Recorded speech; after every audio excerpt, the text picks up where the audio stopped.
Okay, welcome back. It's Mason. I do this every time. Should you do? Do you want to start? You start the episode. Welcome back. Here we are in episode 12. And Let's Remy. I'm sorry. And I'm sorry. I messed it up. I blew it. I'm sorry. How's it going, man? How are you? It's going well. It's going well. I'm trying to think of everything that I feel like I've been in meeting land for the last week or whatever. It's like Q4, and we're trying to figure out how the rest of the year is going to look now. And will we make money? Will we not make money? All those kinds of questions and sponsor talks and all the stuff. So it's been very. I've been here in this situation in front of camera a lot over the past couple weeks. So, but things are good. How about you? I feel it. I have meeting marathons pretty regularly because nobody wants to sporadic. We'll do team meeting and then individual one-on-ones and then the one-on-one and then the breakout meeting. And yeah, I feel the meeting marathon is real. I'm good. Thank you. All is well. Not a lot to report on this side. I'm literally leaving after this podcast and jumping on a plane in Chicago and flying to Los Angeles for a day, and then coming back Friday. So that's consumed my mind. I'm one of these people who can have one major event per week. I'm realizing now later in my life is I focus so hard on it that nothing past it is even relevant until it's over. My wife and I are coming to St. Louis next week to see, and I think at the time that this releases, I think it'll be later in the week, but we're going to see Sting and Billy Joel at Busch Stadium it's our wedding anniversary gift to each other for 9 years. I've not planned at all for that. But I know it's coming up next week, and I'm kidding. We're all set, and I'm excited to go there. We're going to eat on the hill. We're going to see the show. It's supposed to be a nice September day in St. Louis. You can say hi to Lauren's parents. They'll be there. Are they going to be there? Yeah, we got them. We actually got them Billy Joel tickets for I think San Antonio, Texas, or something. They were going to do a little drive through Texas and visit some of their old friends, and we ended up selling those and switching them when they announced the St. Louis show, because I think it was 2 or 3 weeks after we had purchased those. I was like, Lauren, they're coming to St. Louis. Yeah. It'd be so much easier for them. So I'm hoping that everything goes smoothly for them, because they're senior citizens, but I would imagine there's a lot of the older crowd that will be at these shows, right? So yeah, for sure. If I'm there, absolutely.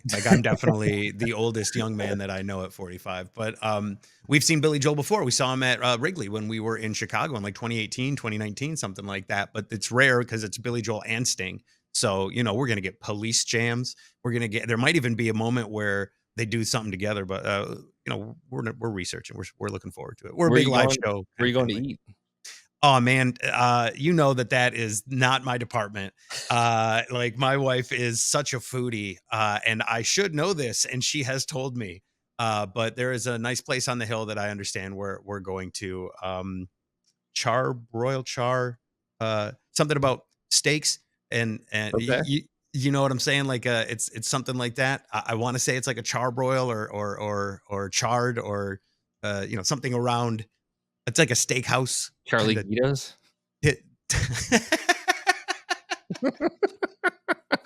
That would be amazing, but no, I think we had a suspicion it was somewhat of a chain. Okay, but I'm not sure. I'm looking forward to it though. She said, you know me, if it's got steak and potatoes, I'm usually pretty good. Yeah, I was gonna say it's probably hard to find on the hill where it's just all noodles and yeah. It sounds like she found something for us, which is okay, so hotels, tickets, that's on, I can do that. And then food, Alicia's, that's definitely her department for sure. Downtown. Should know that as well. I thought you were the hotel guy.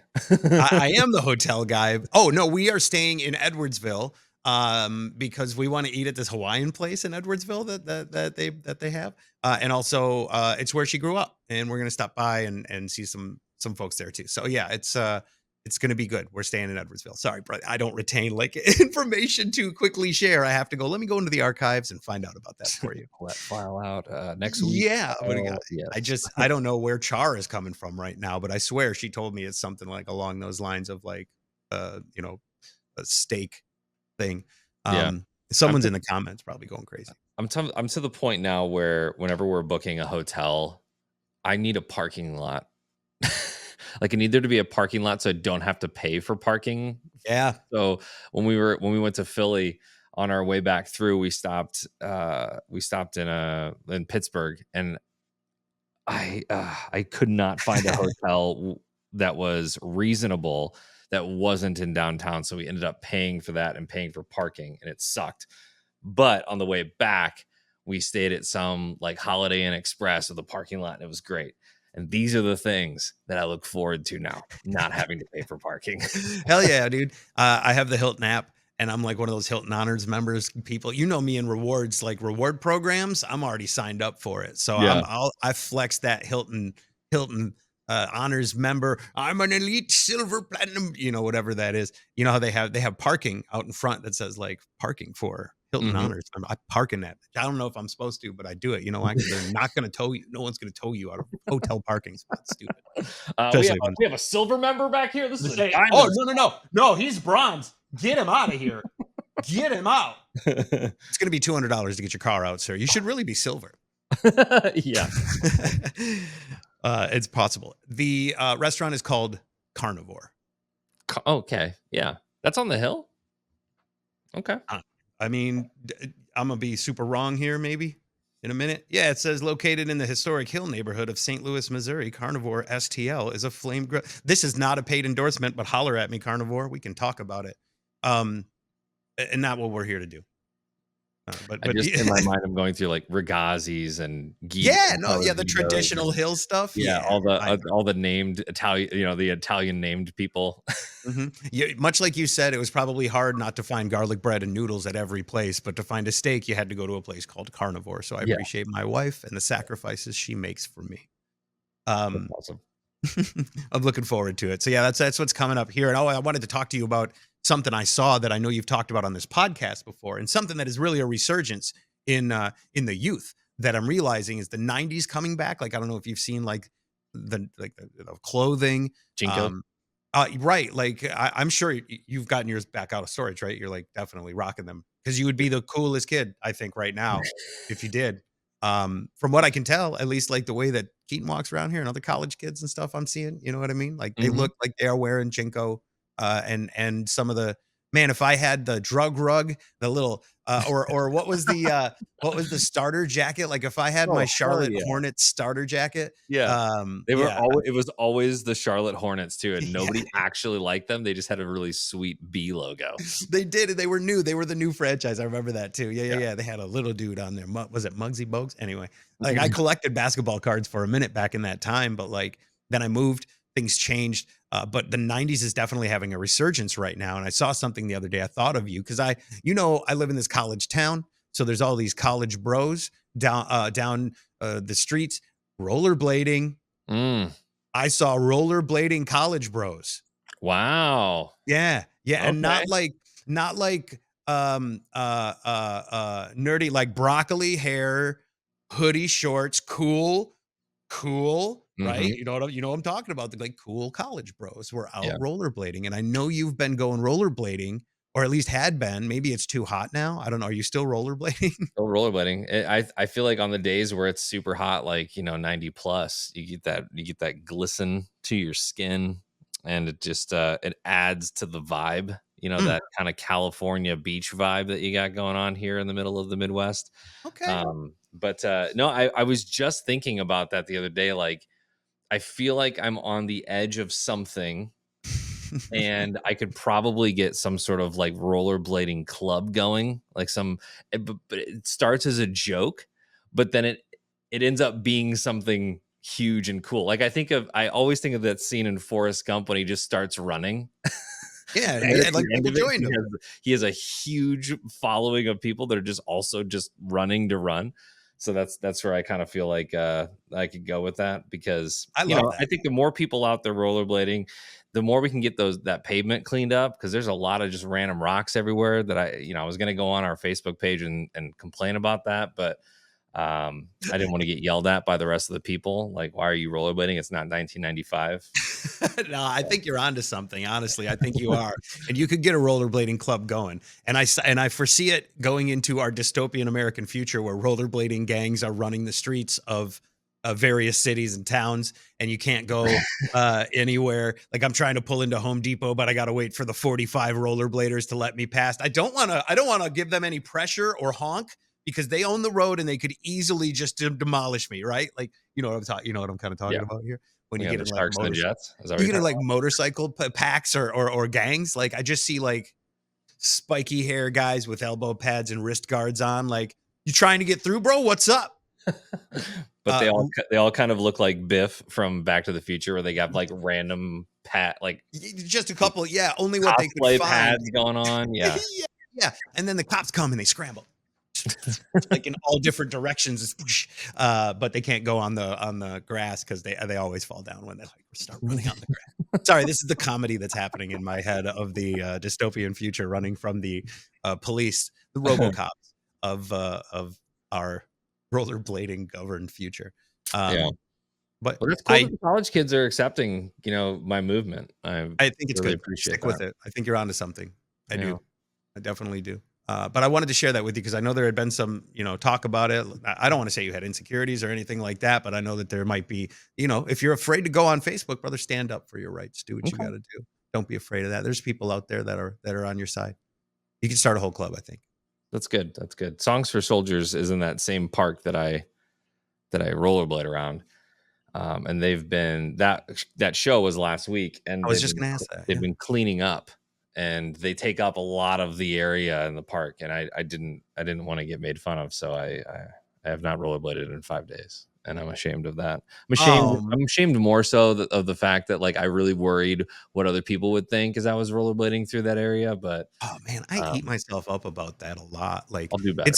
It's so hard to go through life proud and confident of what you're doing, but then look at the looks you get from other people, because I know the looks that I give other people. I know the thoughts that I have about other things and other people. I got to assume other people are doing the same for me when I stroll up in whatever I got. I don't know, like I got fish on this shirt. Somebody's like stupid fish shirt, but I don't know. You know what I mean?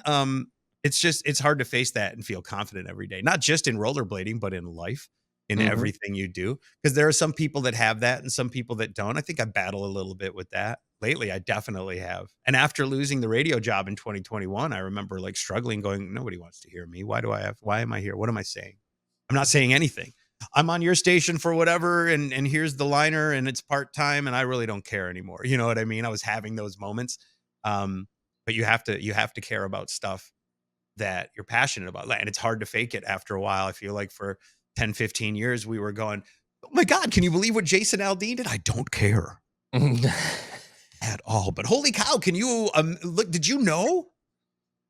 Go to the website and sign up now for all of our perks and rewards. You got to do that stuff as part of your job. I heard Casey do a break this morning as I was coming back from dropping off the kids from school. And she had said something like, she just got done playing Chicken Fried, which is the song, right, for Zac Brown Band. At least that made them launch them into first big hit, superstardom. if I remember. Yeah. And she said, calmer times for Zac Brown Band back when this song was released. He's alluding to the fact that he's going through a messy divorce right now and it's super spicy. And I was like, oh my gosh, I feel so detached, and it feels so good to not know what the hell is going on in Zac Brown's life, or any of them, or any of them, or the genre, or really anything. I just was like, no, I am out of touch, and it feels awesome. It does, doesn't it? Like I don't think anybody understands how much you have to keep in touch with everything that's happening. Because if you go on the air and don't talk about it, you're seen as uninformed or stupid. Yeah. You know what I mean? I remember that being a big issue in the past, and I always thought I need to be so connected, and it was so hard to calm down or detach or unplug or take any time off, because if you knew something happened while you were off or away, missed opportunity at probably a big moment. So it was really hard to do that and really hard to detach, but you also have to care about it, and you can only care about something you don't care about for so long before you go, I don't care. Like it used to be fun for us to do like live tweeting and making fun of country artists during those country shows. Then it became a world where we talked to them, and then then they were saying, you guys have to do this. Like, well, you guys will live tweet it tonight, right? Like it's 3 hours of my life on a work night. No, what do you mean? But they expected that to happen. You got to love it. You know what I mean? You can't fake that. That's a hard thing to do for a long time. And I also have no idea what's going on in the world on a lot, and it's beautiful, man. I feel so free to just live my life. Hmm, interesting, and not Yeah. have to share an opinion about every little thing because you know what? It doesn't matter. I feel like I did that for a long time, and I would form opinions on whatever was going on in the news, and we would talk about it. And now I don't feel like I have to do that. So when somebody goes, "What do you think?" or whatever, I go, "Oh, I don't know. I probably don't have all the information." You probably don't. And that's it. You know what I mean? I I don't. do 90% of the people that do have opinions. Yeah, hey, we making notes? Shoot. Write it down. Teachable takeaway. Yeah. Yeah, dude. It's kind of wild, but you do got to be passionate. You got to do what you love, and I think that's why we are here. We know some other passionate, very passionate people, I should say, who also have a podcast and have recently said some things that got themselves in trouble. I was no, I don't live in St. Louis anymore. I'm a couple hours north in Illinois, but I still follow a lot of the TV and paper, whatever those things are. And I'm scrolling, and I see that this guy, I guess he had a tirade about, was it female police? That Mhm. the guy who owns I'll just throw, it's called First Form, is the company Mhm. that made all those, how do I say Caffeine that? pills. All those pills that we did commercials for. Yeah. The Supplement Superstores is the name of the franchise. First Form is the company that makes these supplements that we would then go on the air and say, "Hey, Supplement Superstores, I've lost weight. That was great for you." And in theory, the formula that they had, absolutely, like, could get results, right? Like that's a dietary, because their instructions are take this thing and then also exercise and eat better and whatever, right? Like, because yeah, if you don't take the thing and do those things, you will lose weight. But also, if you'll buy their product and do that, you will also lose weight, right? What do we say? I think in the studio we had a little saying, it's time to ride the dragon. Yeah, okay, there's a lot of caffeine in these pills. There's I'm a not lot of gonna caffeine. Yeah. not gonna lie. So when they would come to it, and it started as one or two, right? And then it came into a 3-pack where it's like, these are uppers, these are downers. Like, it's, what am I doing? Exactly what it was too. Here's so you can sleep at night.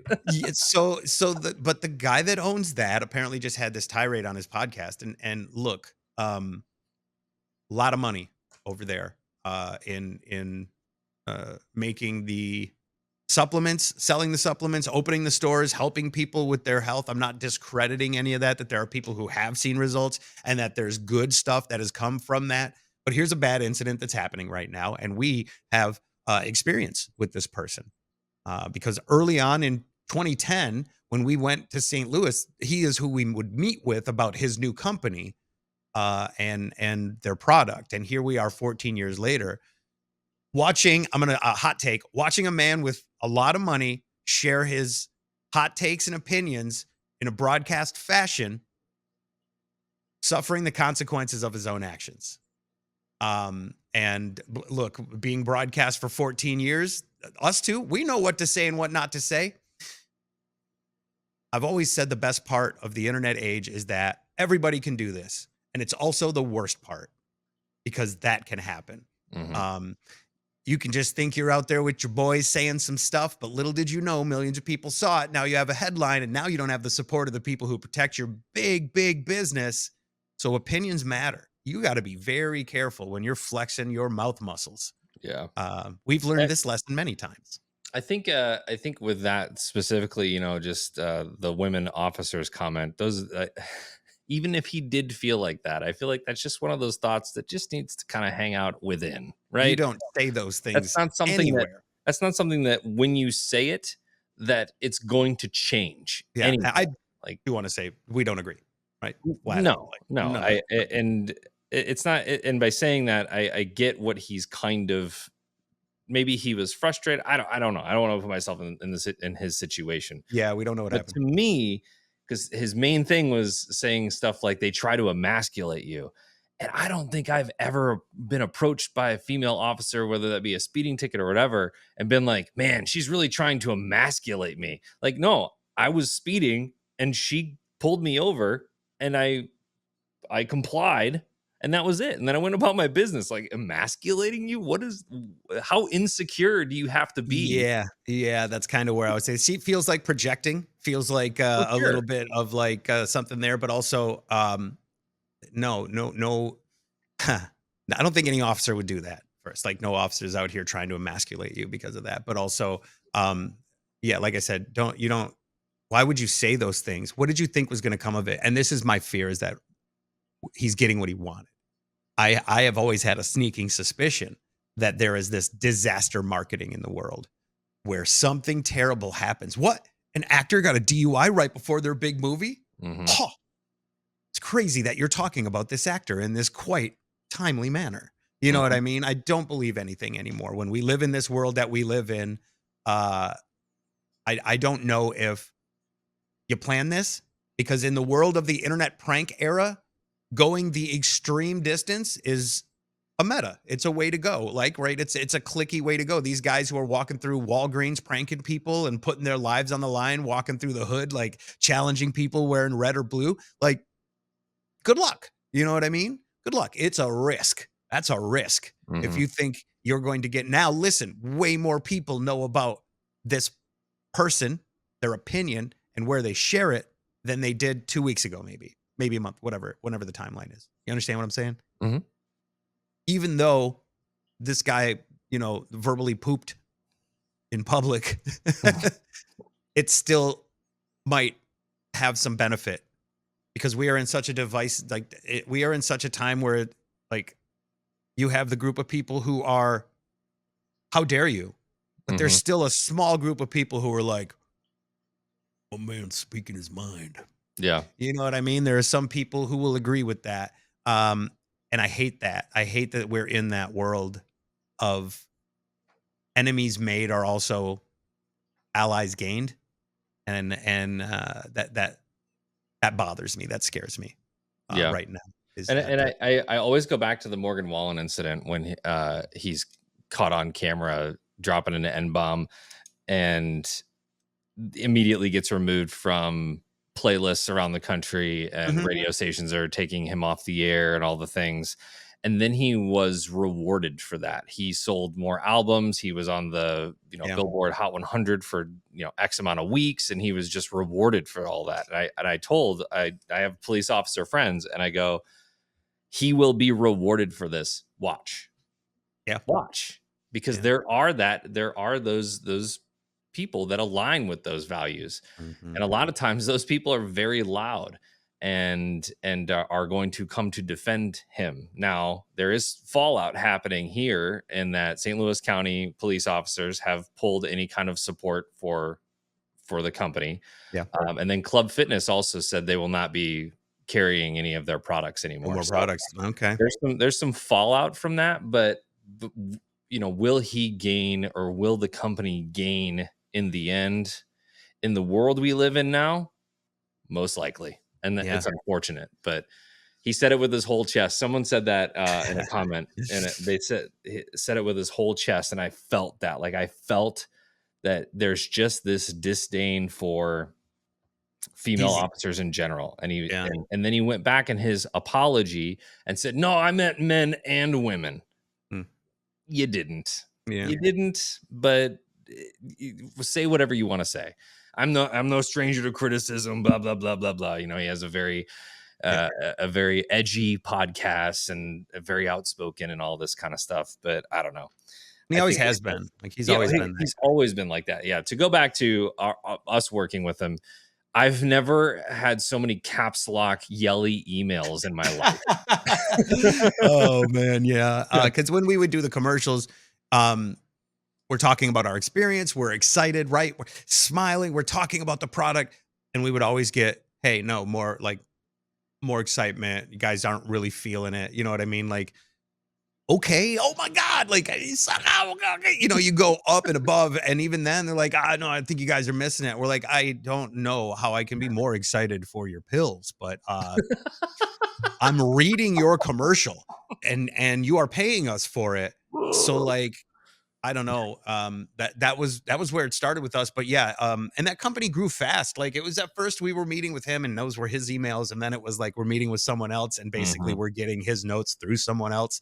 Um, and having had experience with this person who's now in the headlines, in not a great way, I thought it might be something we kind of talk about. I saw that in my feed, and you and I exchanged a couple notes, like, "Hey, we know this guy. Mhm. Uh, interesting to see this take." I didn't see it. I feel like it's a too much money, um, too much freedom feeling that some of those folks who have too much money feel like they can do or say whatever they want sometimes.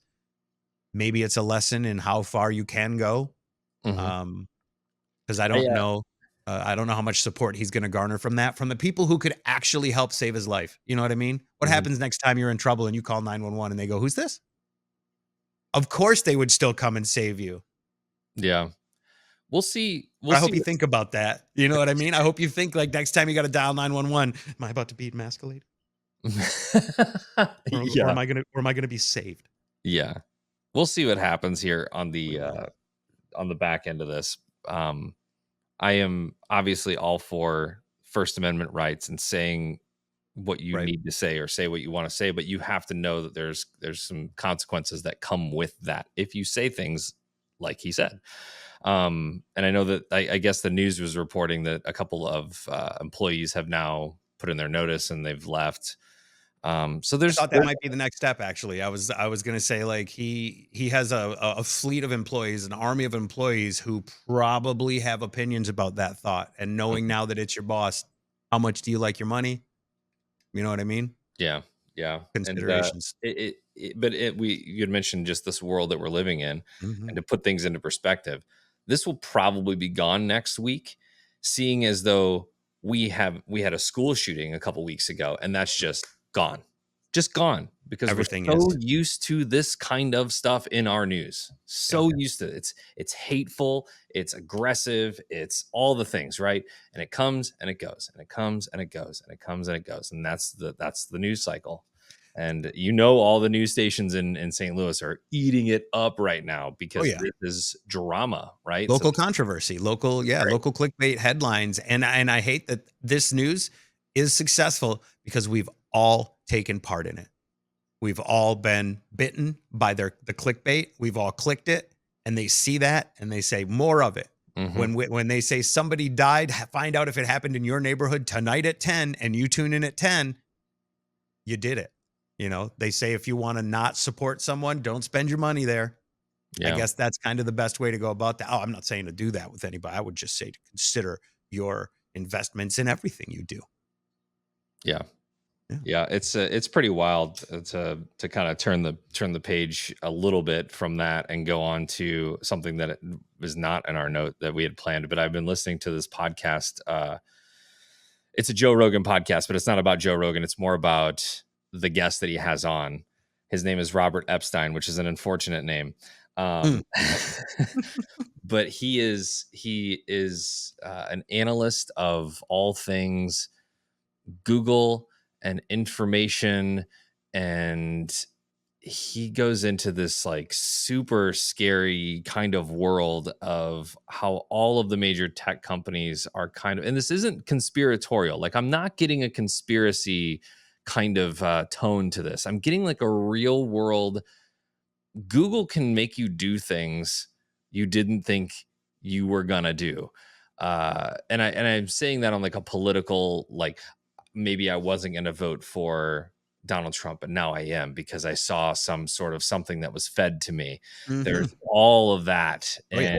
And he is to the point now where he has said in this podcast that his life has been threatened because he knows too much Mhm. about how all these big companies are manipulating the world in their favor.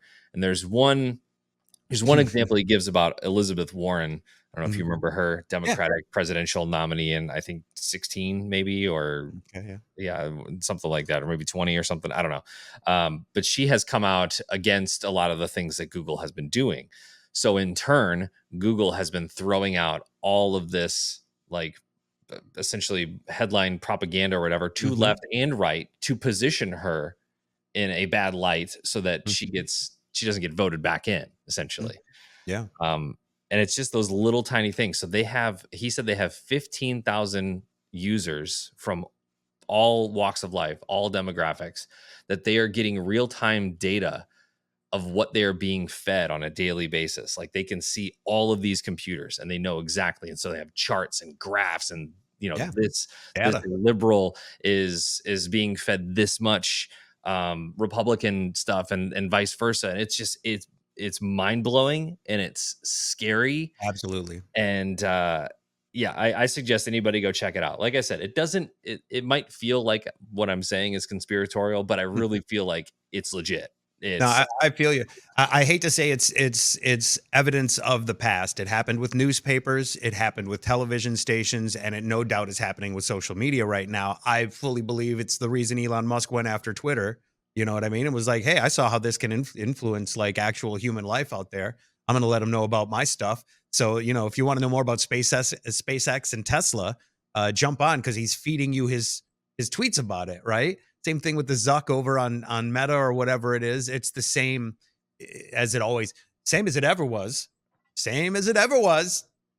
always. And sadly, since the newspapers in the 1800s, Lincoln, and you know what I mean.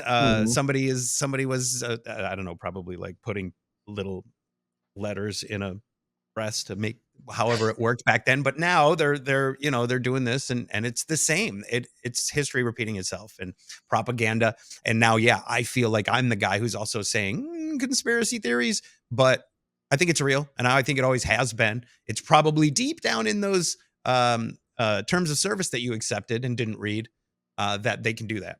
Yeah, he gets into some AI conversation too, which I found super interesting. And I've always kind of had this theory of we as humans have been working on the playbook essentially for AI since the internet was born. We've been feeding the internet information, digital everything. Every book is digitized now.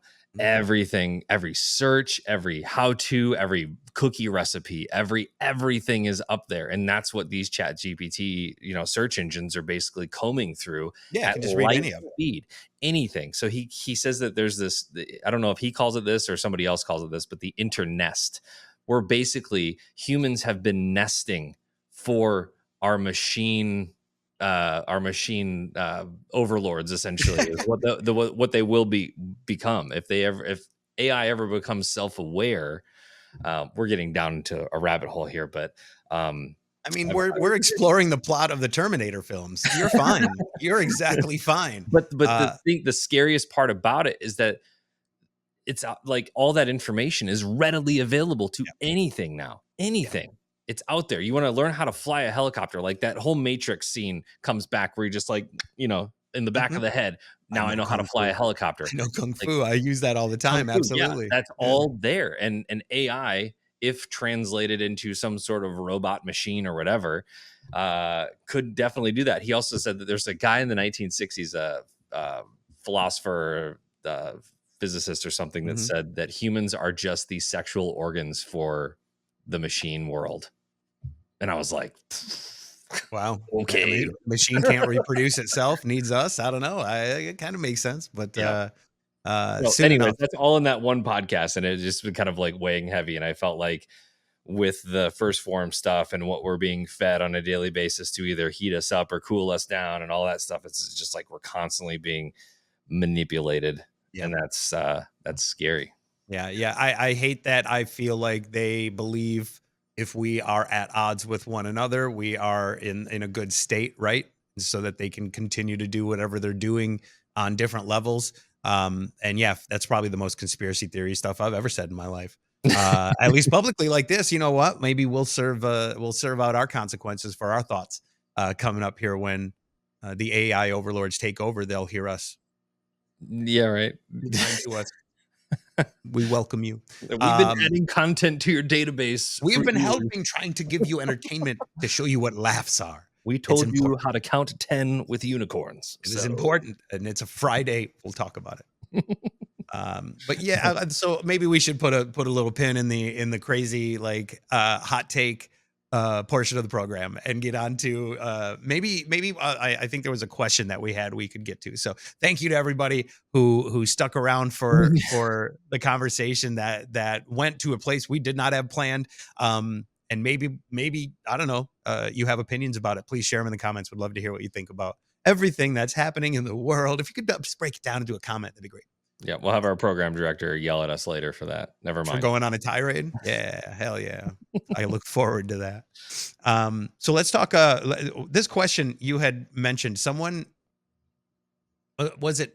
someone had mentioned what are some things you would have changed? What was it again? It was what's your top 10 things you would have changed in your career? Top 10. That's a lot, but did you write out a list for this, or are you just going off the top? I have like 3 or 4. So I think if we combine our forces and they don't overlap too much, then we might have 10.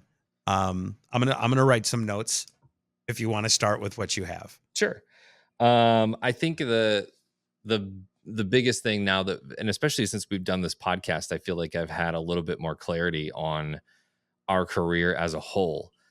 And I think that if we just would have went for it from the beginning and not listened to the whole program director speak of the music is the star of the show, that we would have been able to cultivate a little bit better of a following that was a part of our lives. And not to say that didn't happen, but I don't think it happened at a cult-like following scale. Those I think of some, like Howard Stern is probably a good example of having a cult-like following, and just like these people that would do anything. They're going on other news stations saying Baba Booey and all this kind of stuff. Like there's just a following of people that love the show. And I think that where I wouldn't say we went wrong, but where we were kind of misled by program directors and by upper management at radio stations was doing that whole music is the star of the show thing and playing so much music that it was kind of lost. Like I think that was one of the biggest comments when we first started the morning show was, I never hear you guys talk. Like you guys just never talk. And I was like, well, we talk like 10 to 12, 13 minutes an hour. Like we're there. But they don't see that because, their commute might be 10 minutes and they get 3 songs in that time and commercials, and that's it. And there's no like commercials. Yeah. But every single show, and I've said this before, every single show that is super popular and has a cult following does not make the music the star of the show. Right. Because they are the star of the show. And they do that by creating relationships with their listeners. So I think one thing that I would change would be to say F off to the program directors and just do us and talk more and open it up. So nice. Yeah, no, I like that. Yeah, I wish we could have been given the opportunity to open it up. We wanted to play ball. I think we were onto something in the beginning when we had like less is more. Like we were doing small bits, couple of songs, small bits, couple of songs, small bits. Like we were there frequently, but yeah, then they would come in and tell us like, yeah, do a little bit less of this, a little bit more of that. Maybe play 3 songs in a row. You know what I mean? Make sure you're hitting the time on where the commercials fall. Weird stuff in a clock where if the commercials fall over a certain time, like you can get more listenership because of the way the math works. It's really a mess and not focused on doing the best show. You know what I mean? To me and to you, the best show is different from the best show that the program director hears. You know what I mean? And I think that's where my don't trust the company to have your back. Don't trust anyone but your own unit to have your back. Like these are the 2 that I could trust when it comes to Mason and Remy. And producers, sure, they would do what they were told. You know what I mean? They're there to help us. But I wished that we had someone who was adding to what we were doing. So when we got producers, right? When we started, I think it was Chicago, when we finally actually got someone who was really supposed to be a producer, and no offense to those who were before, but like Justina was someone who was a producer for a TV show. She was a producer for other radio shows. She definitely knew what she was doing. And in my definition of a producer, they're there to feed you the content, what's happening, and help you find the things you're supposed to miss. I I don't feel like we had enough of that support when it came to, I guess, a producer or someone who was Mason and Remy focused, because we had our producers doing menial tasks like upload podcasts, or we'll record the commercials, you record them into the system. You know what I mean? And just, it would save, we were trying to utilize this producer to save time for us so we could be more creative, when what we really needed to be was just sit back and be who we are and let everything come. If we had some support, someone who said, you guys should talk to this person, it shouldn't be, hey, we want to talk to this person. In my opinion, now we should have let everybody put everything in front of us and then pick and choose what was the best. You know what I mean? Just do it instead of going, I don't think it's going to work out. Those are a couple of the things that I would change. Like, and again, I don't want to discredit any of the producers that we had. They did everything we told them to do, and we love you. I wish we had someone who is in the support role for us, like I have seen on other shows that are successful and backed by their companies. There were some down the hall from us in many of the places that we worked, but for some reason it was never us. And I don't know if that was because we did well on our own, or if it was just a budget, or if they were like, hey, they don't need it. You know what I mean? Like, I'm not sure. But I feel like you and I could have used that direction. And it's not at the fault of any program director either, because they're probably limited by the budget given to them. And they're trying to be the best mentor they can be as well. But that's not their specialty. They have an entire radio station to run, balance, market.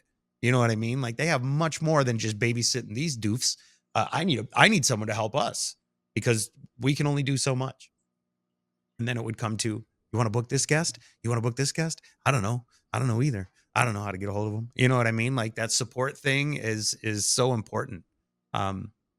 So if you are in a support role, definitely help your talent. You know what I mean? I'll never forget folks like Justina and Flick and Alex, of course, and several others that helped us along the way to put us on the right path. You know what I mean? To try and set us up for success, instead of going, you guys got this, which is, to me, a cheap kind of like management tactic to say, well, if they succeed, great, low budget, but if they fail, it's on them and I'm cool.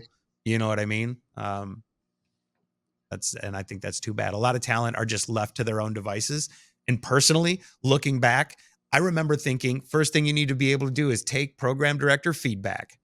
Ugh, I wish I would have just stuck to my guns more. You know what I mean? Yeah. And been who I know I am, instead of getting beat down year after year and tucking my tail in between my legs and feeling like I'm garbage, which is where I left the business in 2021. Was like, I was so beat down because, like, in my mind, I'm doing the right things. I know where I want to go, but like, I'm getting pushed back from everywhere, just likely because of who I was, which leads me to the next big thing I would change. Me. you know, I made many mistakes in how I handled myself. And how I handled intense situations and, disagreements. I'd probably be the number one thing that I would change. Go back, talk to my former self and go, hey, bro, we're all slowly dying. It's not that serious.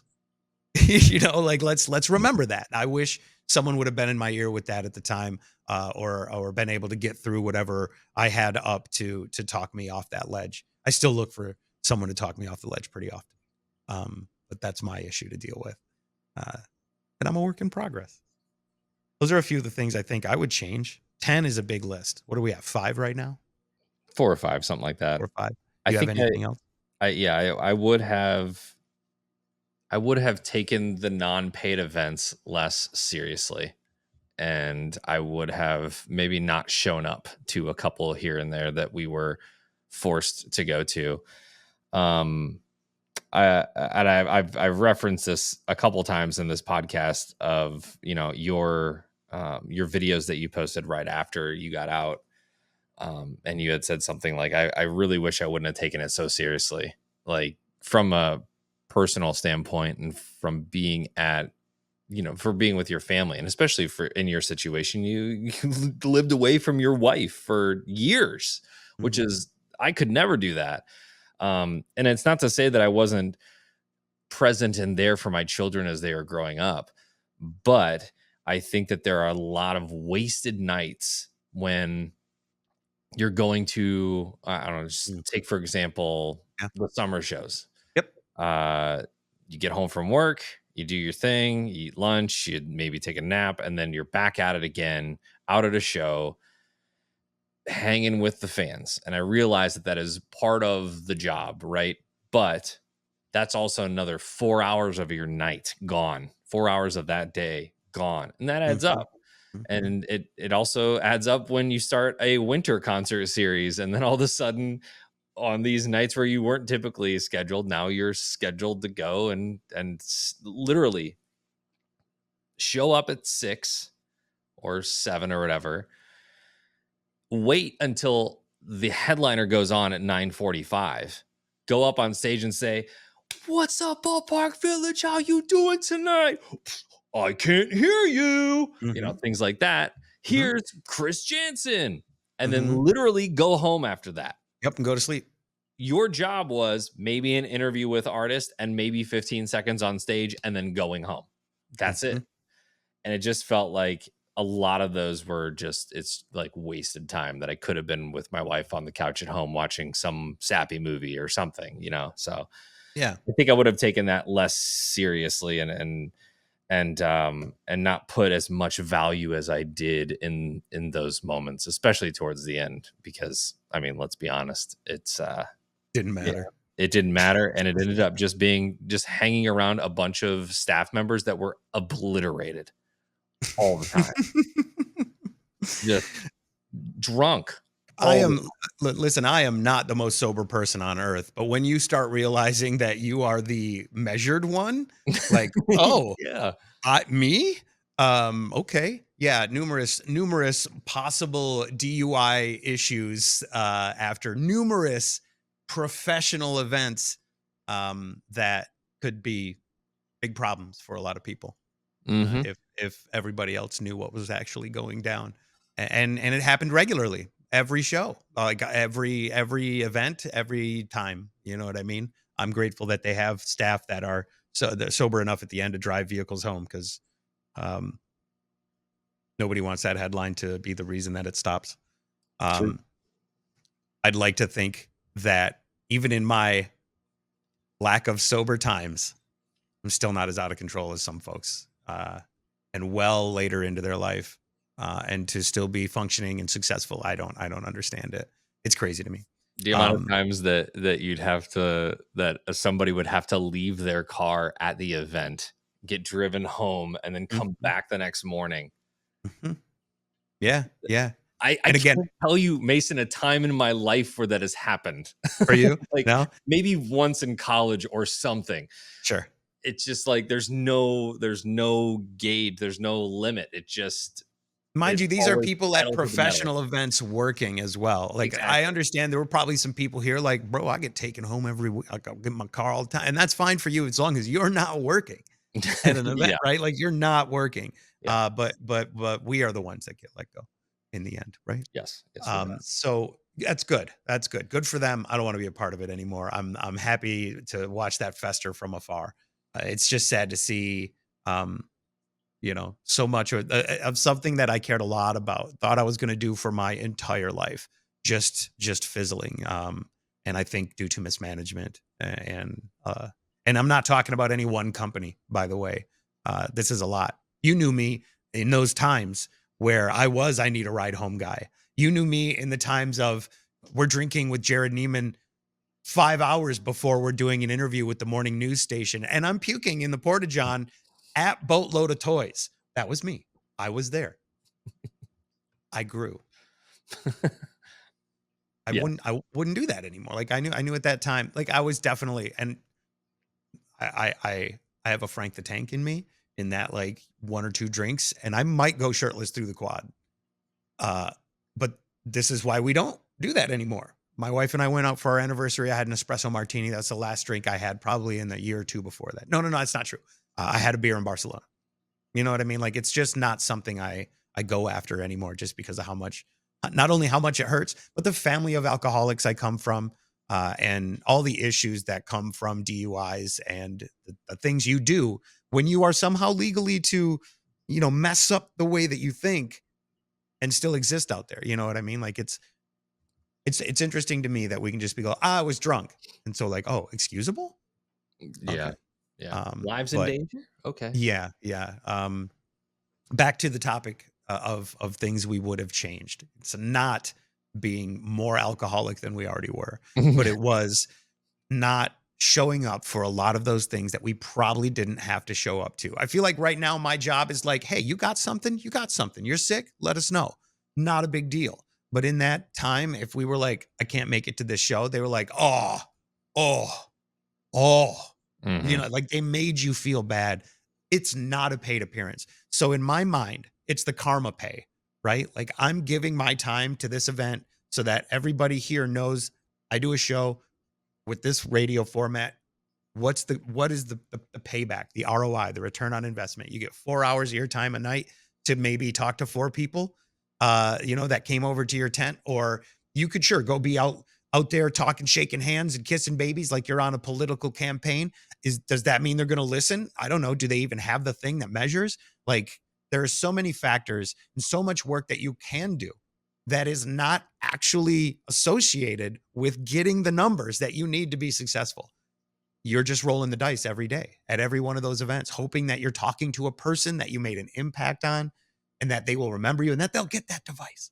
That's the biggest piece. They Mhm. need the device to get the ratings, to get the job, to get the bonus, Yeah. to have the thing. Yeah. Otherwise, it doesn't matter. Yeah. Otherwise, it's just and it doesn't matter to the company. Yes. The connections made matter to us. True. That's true, and there is a lot of truth to that. And I know you kind of said that facetiously, but No, I meant it. I meant it. yeah, I think But just like there's a lot of people yeah, that yeah, I still have connections with that we met 100%. through radio and are Yep. awesome people that probably Yeah. never had a meter, but they No, 100%. We yeah. spent a lot of time on that. But got good friendships out of it. Have lifelong friends. Like my wife still talks to people who are like, when I used to listen to your husband in Chicago. You know what I mean? I'm sure you get it too, where people are coming through like, hey, in the comments, I listened when I went to school. You know what I mean? Like we impacted people's lives. We touched different people in different ways. Not that way. And it was good. And it worked out in our favor where word of mouth spread enough with what was happening in the format at the time that somebody got a hold of the right person or somebody, had that little device in the right place for a while that it did good things for us, and whatever that was. But yeah, taking back some of the time that we didn't need to invest is definitely one thing I would change as well, especially in, I drew the line in Chicago when it was an hour, 2 hours to get anywhere is when I was like, I'm not going to make it to Country Thunder in Wisconsin for 5 days, or whatever. They're like, they wanted us to camp out in this place for days and somehow do an entertaining show. Like we found a way to try and do it. But I remember driving home each day to and from, you know what I mean? 2-3 hours every time. And that was that because I wanted to be home in my bed instead of sleeping in the mud with, a bunch of people I don't know, the people I work with, and I'm not getting paid for it. You know what I mean? I remember being disrespected during an Eric Church interview. Changed my whole fucking outlook on that thing. Like I'm sure you remember that. Like Eric Church, one of the few artists I care to talk to. One of the few artists I care to listen to in my free time that I have on my phone. And I am getting amped up for this interview that you and I are about to do for this major market radio station. A major artist is about to have major exposure.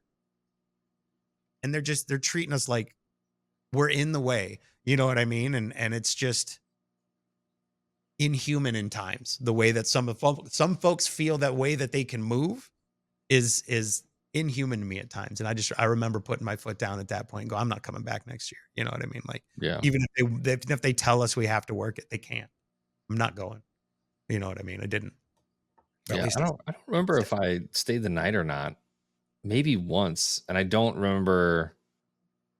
I don't know. I think it always ended up being because I want to say that Emerson was born the first year that we did that, and so there was no way that I could be there for longer than a 7 or 8 hour stint. So made the best of it while we were there, and then but I don't think I ever stayed the night either. It's a big ask, it's a big ask for, and that's going back to the whole a lot of the most successful people in radio don't have families or don't have a Mhm. significant other or those other responsibilities, because it's hard to do. It's hard to manage all of those things and still have a successful radio show, or at least still participate in all the things that they want you to participate in. So Yeah. um, Thinking that we could somehow sit in that trailer and like go out into the crowd and put together a show that would broadcast the next day is a crazy ask. Um, but there are people who would be like, hell yeah. You know what I mean? They would love that. But it wasn't where I was at. I don't know if it was where you were at that time. You had just had, like you said, you had just had a baby. Are you camp in the mud for 3 days for a country concert at that time? Or do you, I don't know, have a higher purpose? yeah. Yeah. But I know that there are a lot of people who would say, look, I take time away from my life to do this. I enjoy this. That's great. You do that. We weren't at the time, but we were being forced to do it a lot for a lot of shows to drive. You know, Chicagoland is big. It was hours. It was gas. It was so much. And then they also would expect you to like, we're going to have a snowstorm. I remember that. We're going to have a snowstorm. You stay at the hotel. Nah, we'll get you a hotel room. No, I don't want to. I don't want to. I don't Mhm. want to have to be forced to go to work. Like, I still don't think they realized why I said no and why I went home and why when that snowstorm hit, I said, I'm not coming to work. It's dangerous. Mhm. Well, we told you should have stayed at a hotel. No, that's not the answer. That's not the answer. You see what we're doing right now? This could have happened. This could have happened, but it would have taken effort from someone who didn't have to sacrifice their night to stay in a hotel in a city downtown for a snowstorm and not know when you're going to get to see your family again. Yeah. I think that's changed a lot over the past couple of years, at least. With By this and COVID for sure. Yeah. yeah, the fact that we can do all this remotely now, and um, most recently, I guess it happened this year. I think in January or something.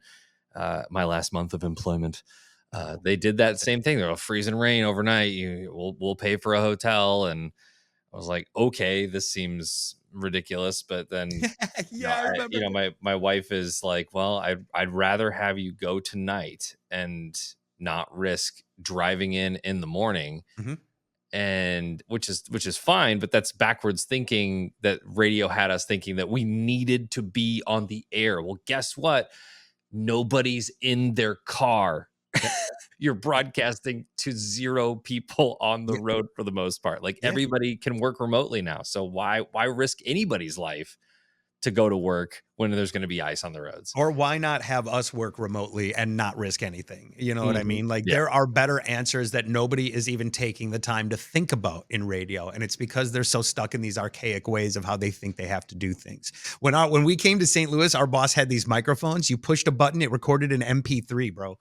It was innovative. Mhm. And now it's like no big deal, right? Everybody's phone does that. But that's the thinking we're missing right now in so many industries.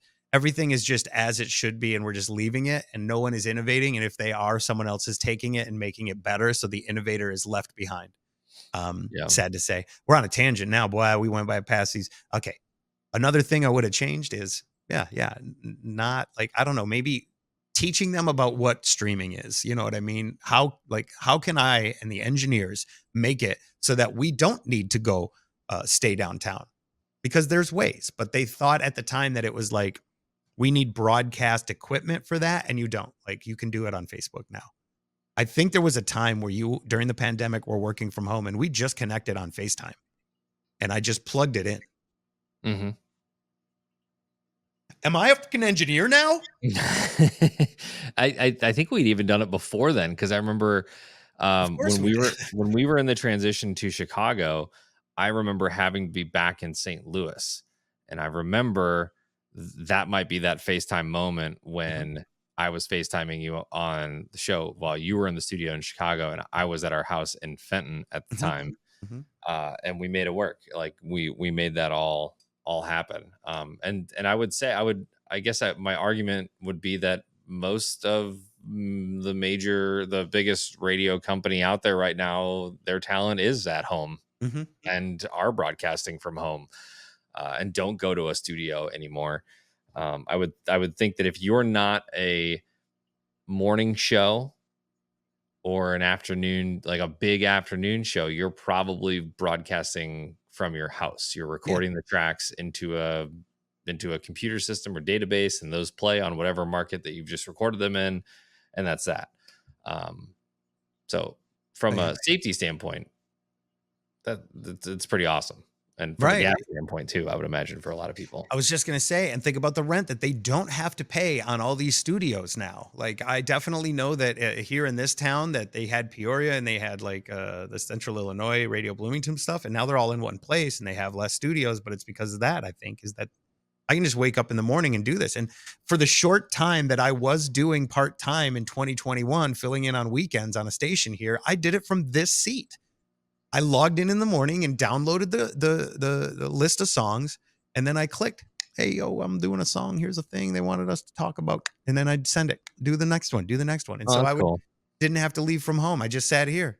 You know, do whatever I want while I'm on the air. Holy crap. Made my life so much better. Yeah. And you know, and they're saying, I'll pay you, you know, we'll pay you 1 hour to do a 5-hour show. And then they want me to come in. No, not going to come in to talk about it. You can do this. Why do I have to go anywhere? Anyway, it's just like, it's maybe it's reluctancy to upgrade procedures for fear of it not working out. But isn't it already not working out? Shit. Look at all, like, who are your biggest talents in the world right now? And would they think to touch you at all? Probably not. They probably know that there's better out there. Even the people that have your big contracts know the second they're done, they're going to make a bunch more money on their own. Mm-hmm. The number of people who have told us that we should do this on our own, we should get a syndication deal. Like, bro, I don't want to be syndicated anymore. Shit feels like a death trap. Mm-hmm. Feels like a death sentence. I know people that are on in 100 markets and they can't do anything because they have 100 cities they got to record through every day. And that's not the life I want. True. Yeah. So yeah, we got like 5-7 things we wouldn't change, and then I'll put a list of things that we would have changed, and now things I wouldn't change is like, what happened? You know, I feel like it's okay. We're here now. Life goes on. I wish all the best to everybody who still is fighting the good fight. I hope that there's someone who will fight for you and with you, you know, alongside you. Because I do feel like a lot of the people that I talk to that are still in this business feel like they're fighting. They feel like they're trying to survive. They feel like they're trying to last. And they're battling against their own employers. That's sad. That sucks. It is. Because they love this. They love this job. They love this industry.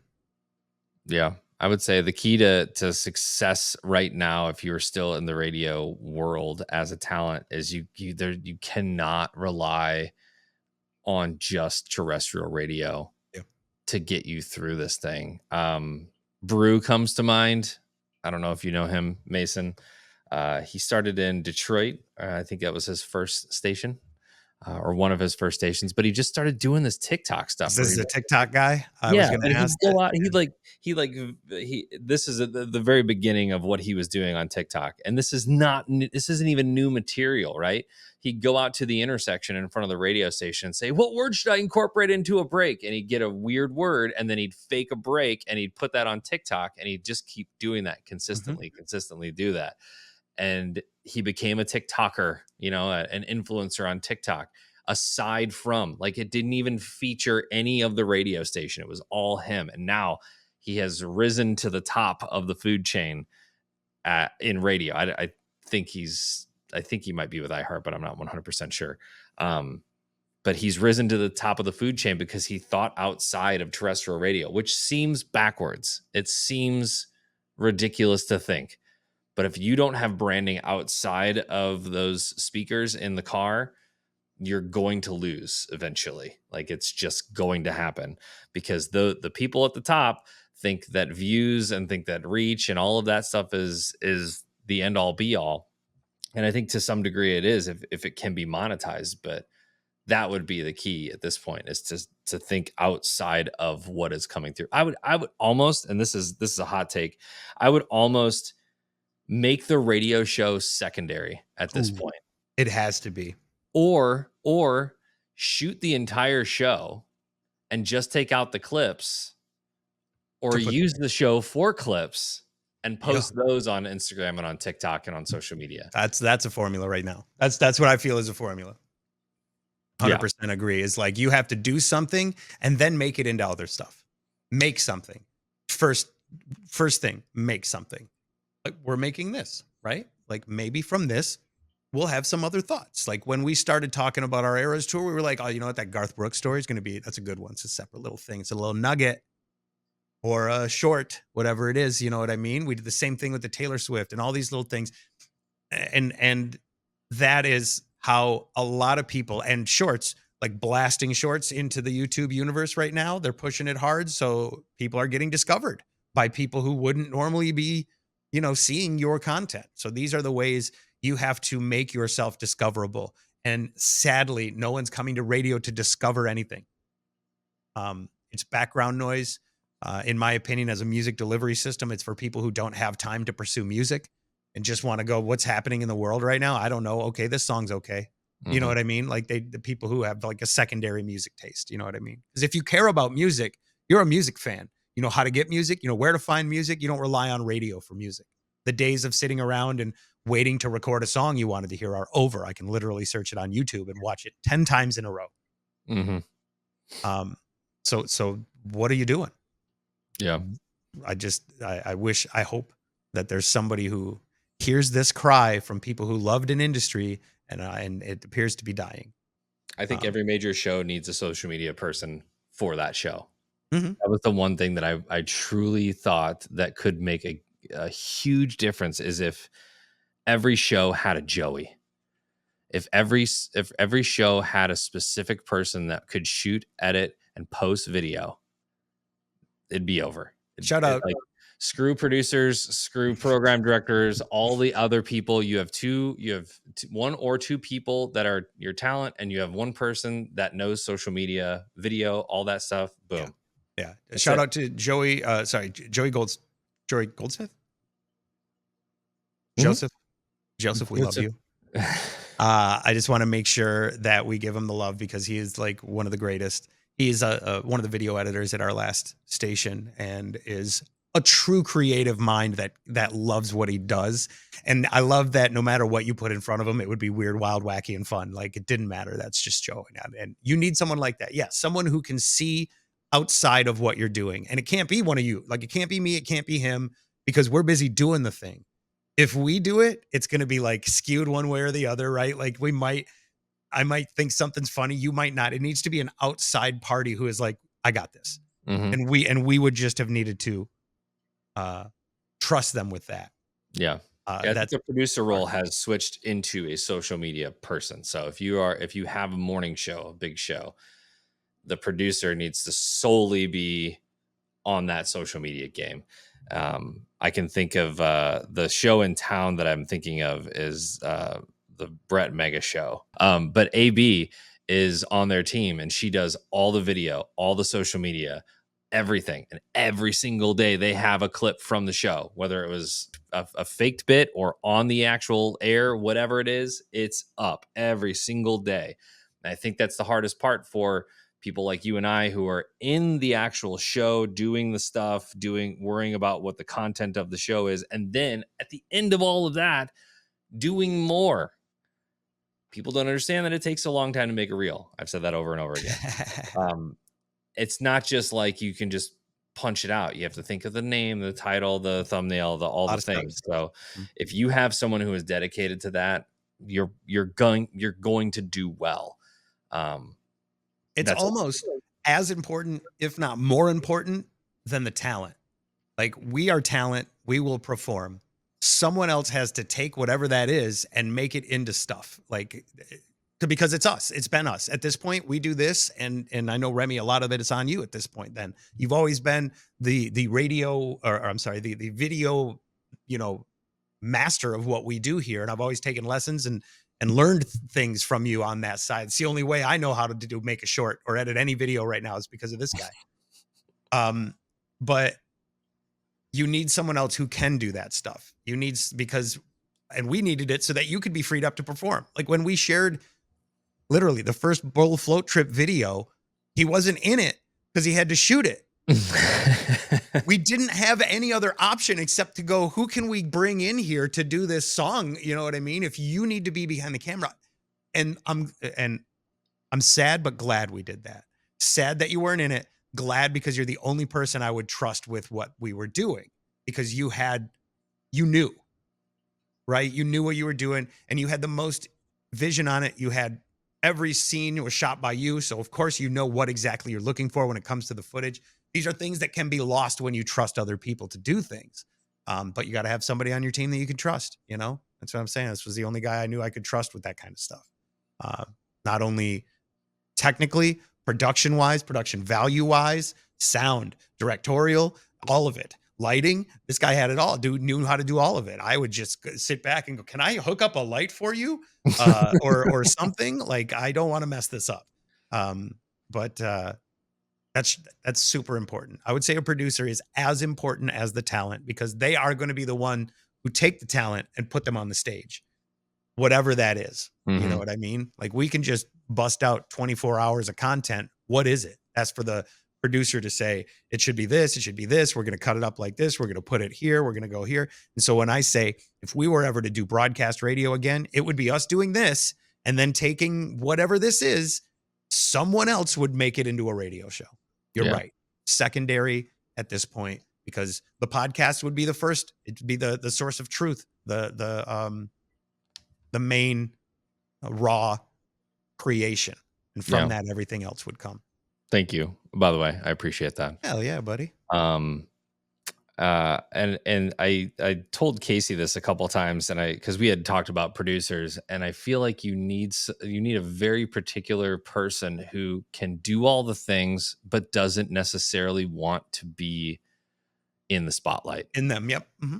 And that's a hard thing to find in this industry. It is, yeah. And I don't want to fault anybody. Like, if you want to get into a producer role to get into the next, like, if it's a leap pad for you, so be it. That's fine. But I think for me, the true producer / social media person is someone that just loves the behind the scenes world and loves to kind of pull the strings on the puppets to make them do what they think is going to be the most entertaining. And if they're good, then it is the most entertaining, right?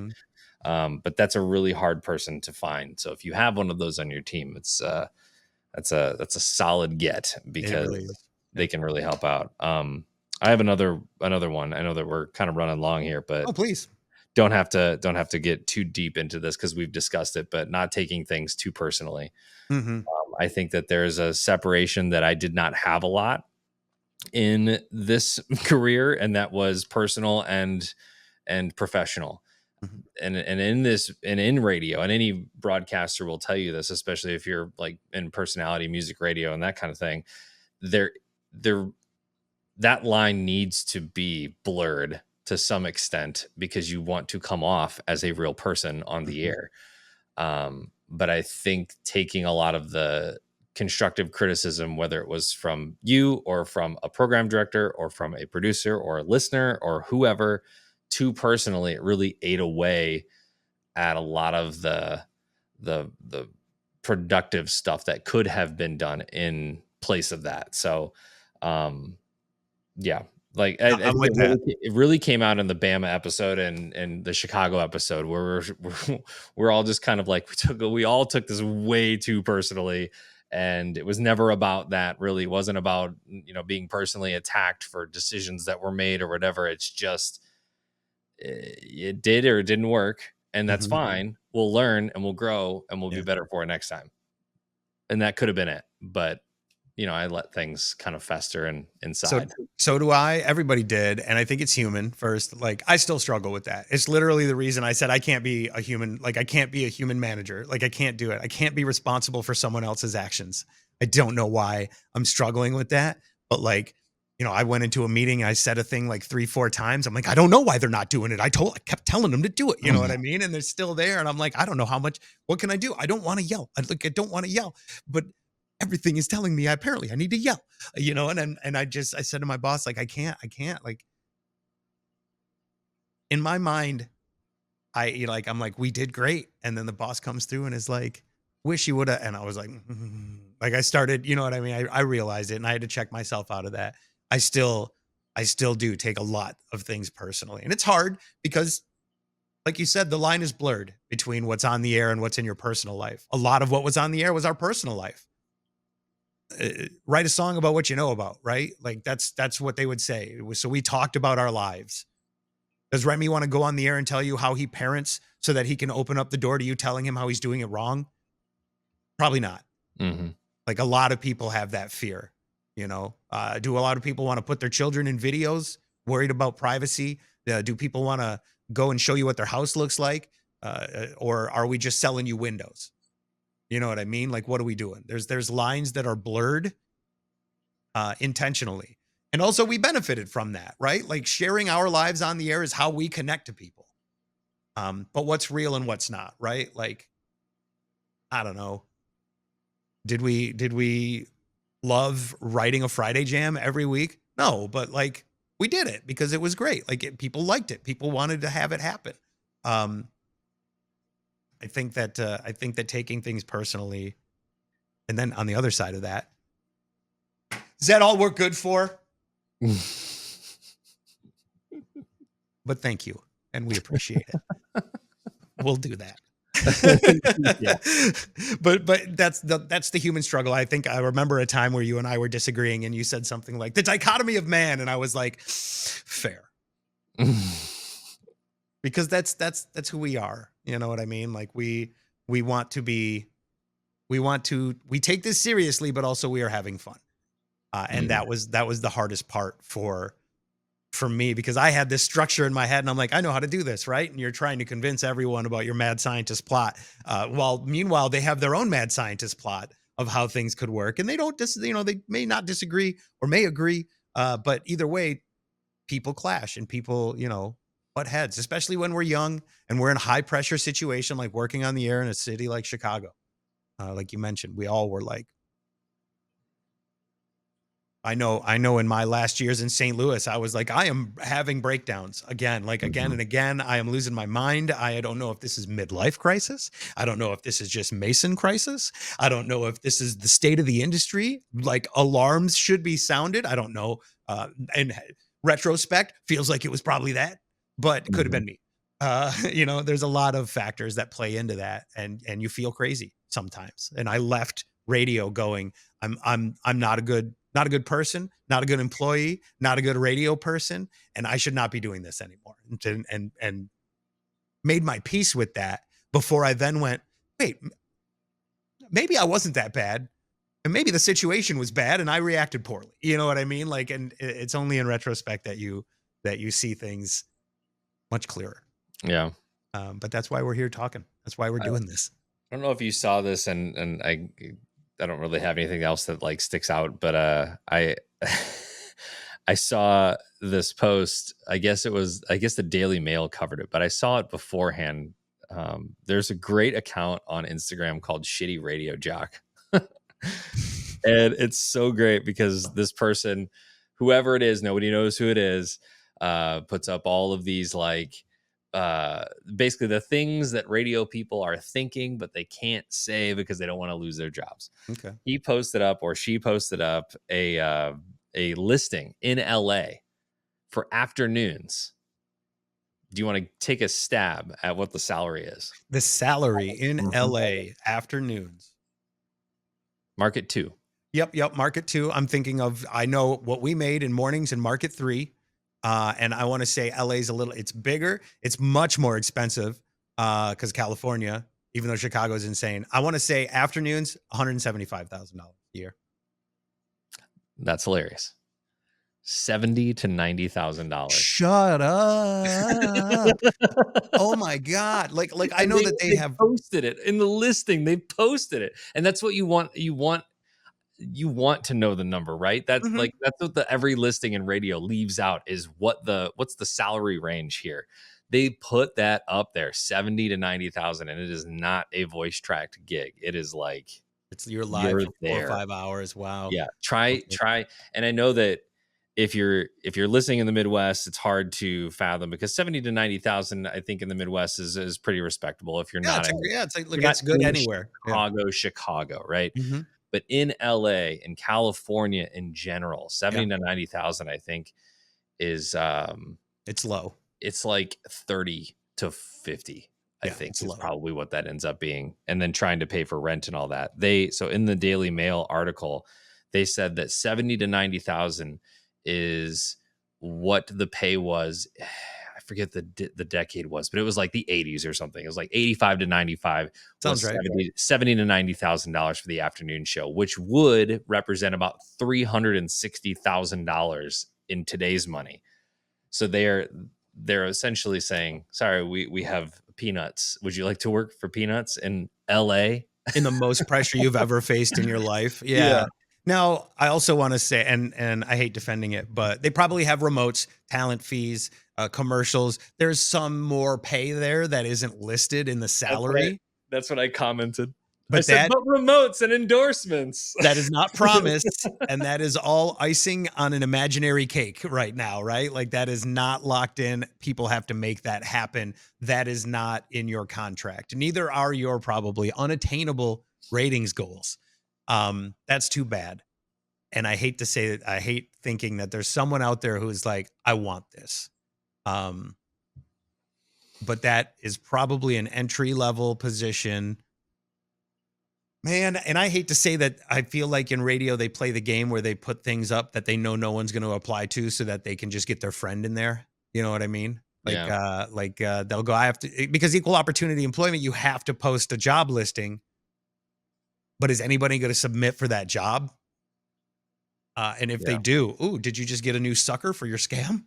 Or for attention at some radio bit, or we put the billboard upside down. Oh my gosh, they effed it up. Wacky. Sorry. Yeah, I don't know. I don't know what it is, but I saw that and I was like, I'm glad to be out. Because I don't have to feel bad about what I am making at my job anymore. It just did not. Ugh. Anyways, so I wanted to bring that up before we got out of here today. I appreciate it. That is crazy to think of. That again, we were doing mornings on a brand new station in Chicago, not an established station that has a huge listenership. Me and this guy were making a lot more money than that. Three times almost as much money as that, doing mornings in a smaller city on a small unknown station. It's too bad. The state of the industry is a poor place. I hate to say it. Like I see people going to boot camps and saying, can't believe I've been honored again at whatever this thing is. And people getting together to talk about their industry, but nobody's talking about this stuff. They're all living in this fantasy world of everything's good. We're just talent and are chugging along. Right. Am I right? Am I wrong? I feel like nobody realizes the middle of the shitstorm that they're in and how lucky they are to still be a part of it.